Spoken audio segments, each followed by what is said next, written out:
একজন ব্যক্তি বেপর্দাভাবে চলে কিন্তু অনলাইনে নিজের ছবি আপলোড দেয়, অর্থাৎ কোনো মহিলার কথা বলছেন, আর অপরজন পর্দার সাথে চলে কিন্তু গোপনে পাপে লিপ্ত। দুজনের মধ্যে কে বড় অপরাধী? এক্ষেত্রে আমি বলবো প্রথম জন বেশি বড় অপরাধী দ্বিতীয় জনের চাইতে। দুজন অপরাধী বড়, কিন্তু তুলনা করলে প্রথম জনেরটা বেশি বড় হয়। কেন?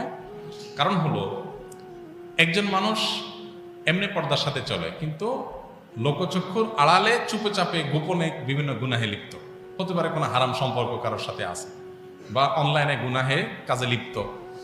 তো এই লোকটার অপরাধের চাইতে যে সরাসরি বেপর্দা চলাফেরা করে তার অপরাধের মাত্রা বেশি, এই জন্য যে প্রকাশ্য অপরাধ গোপনে অপরাধের চাইতে ভয়াবহ। কারণ গোপনে করার একটা মানে এটাও যে আমি এটাকে অপরাধ মনে করতেছি, আমার ভিতরে আল্লাহর ভয় আছে, সেজন্য আমি এটাকে গোপনে করার চেষ্টা করতেছি। আর প্রকাশ্যে করার একটা মিনিং এটাও যে আমি এটাকে ড্যাম কেয়ার পাত্তা দিচ্ছি না।